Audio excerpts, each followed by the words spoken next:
So I know that you guys said that you originally grew up going to Mill Creek Farm, but I'm interested in knowing what made you get into field recordings. It was over summer break 2024, and Gavin at the time had already moved out of Florida, and I still lived in Florida at the time. And he was visiting me at my house, and we were just visiting our friends and everything. I said to him, like, dude, we should record like a field recordings album. Like, we should like make a whole album in one day and try and market it and make all the CDs and posters and like the whole shabam in one day. So we were originally gonna just record sounds around my house, like my garage opening, like when my sink running and stuff like that. Yeah. But but then the horse farm like happened to be open that Saturday, and I wanted to go like because my family we would go to the horse farm for fun all the time, and it just all kind of clicked like with Horse Saturday. Like the term Horse Saturday has been a long like inside joke for like us and our friends, so it all just kind of came together.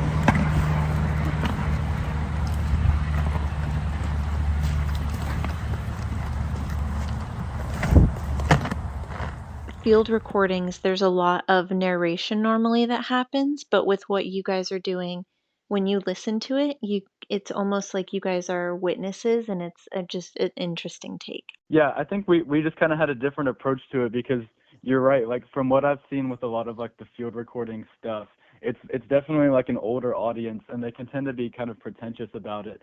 Yeah. And so we just kind of came at it from like a completely different angle, where even like down to our equipment, where the guys that are really doing it, they have all these crazy microphones and they're super serious about it. And Horse Saturday was literally just recorded on my iPhone like as voice memos, and we didn't even like edit the audio or anything. It's just completely unedited recordings.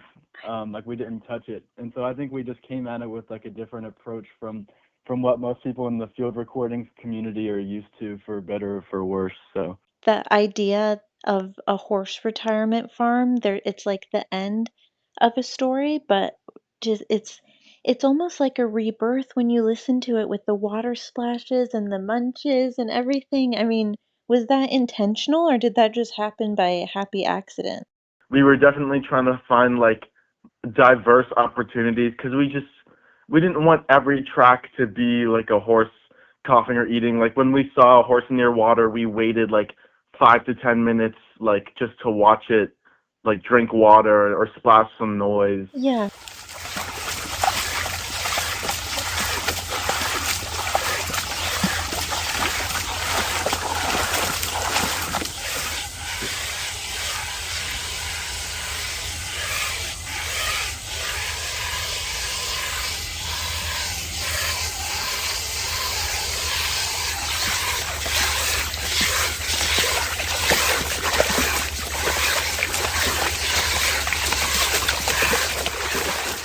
yeah, I think what we were doing, it was like pretty spontaneous, where of course like we didn't know what they were gonna do next. So we were just kind of standing there like he said, just kind of watching and deciding whether or not it was worth recording.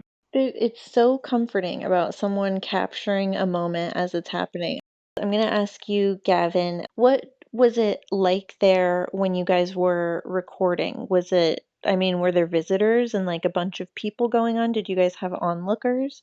Like since it was like on a weekend, it was pretty busy there. Like they get a good bit of traffic, and it's definitely something like in the Gainesville area that like they're pretty known as like just like a family friendly, fun day on the farm kind of thing. So they had some traffic, and I would also say it was a pretty hot day, pretty sunny day, and so by the end of it we were pretty worn out. But it was a nice day too, enough that we didn't feel like discouraged from doing it. Part of that with like a good bit of people being there was that when we were recording it, it meant that sometimes when people went walking by, they'd be talking, and we'd get it picked up on our recordings, and so we'd have to start over, have to scrap that. But that actually ended up working out in our favor for the interlude track on the album, the mother-daughter one, because that was just, it's what it sounds like. It's just a mom and her daughter that were like walking by talking about apples, and we picked it up, and first, we looked at each other and we thought, oh no, we're going to have to start over the recording. But then when we were going through and editing it and making the track list that afternoon, we realized that was kind of the perfect opportunity to throw it in there to add like a little personal moment, I guess, even though it wasn't even intentional to throw that little interlude of the mom and daughter talking on there. We only have 2 more carrots and a couple more apples, okay? Did we feed them the apples? Yeah, feed them the apples. They like apples. Just to give it a little more character. So I think just the people that were there ended up adding to the whole album experience, even though they didn't know what they were witnessing. I think so too. I've repeated that track a whole bunch, and it's just a couple seconds long, but it's so sweet and innocent.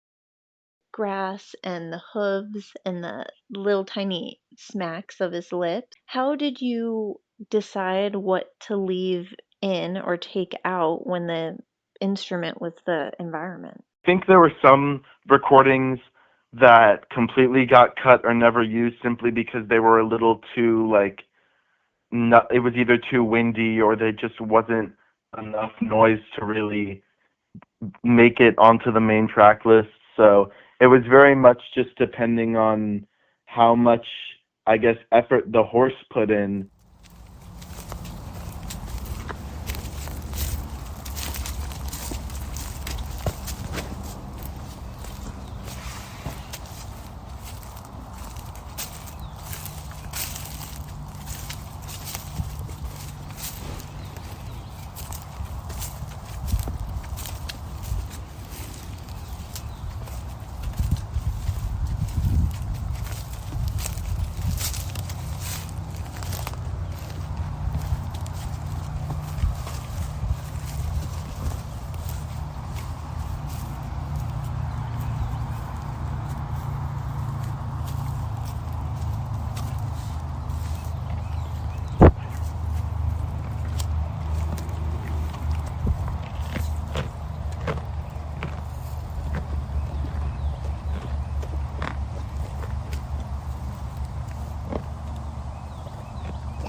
Any specific horses that either of you guys were drawn to and you're like, okay, we should go get some other sounds from some other guys because we're growing attached?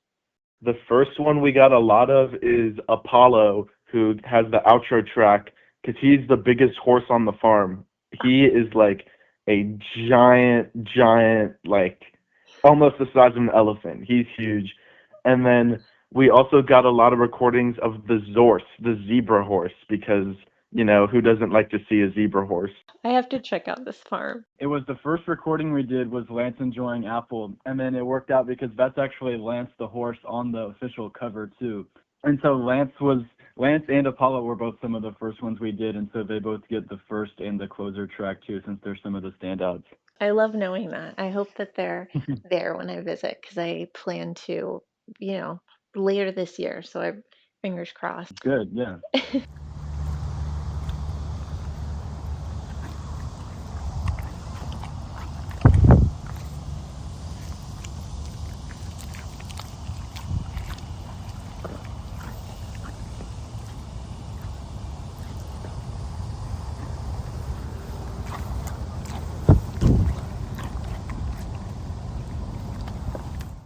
Savannah drinking water, someone could take that so literal, but when I listen to it, just with the mane shaking and it's just like how I don't know how you captured how she's so happy. You pick up, you get cranes in the background and like even cars.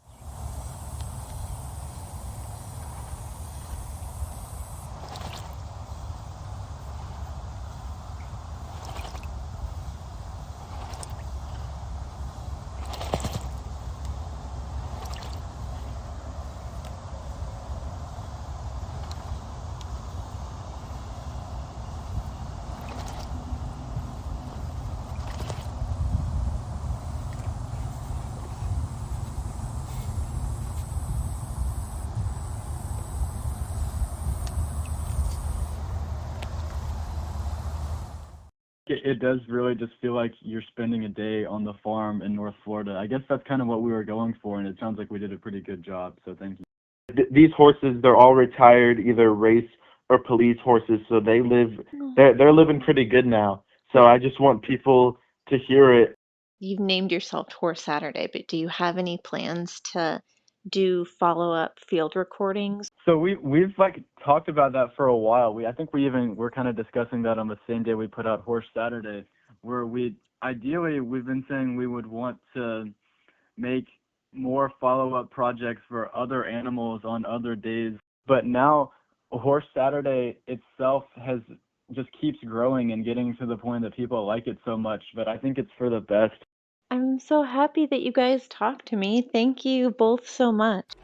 All my horse lovers turn up.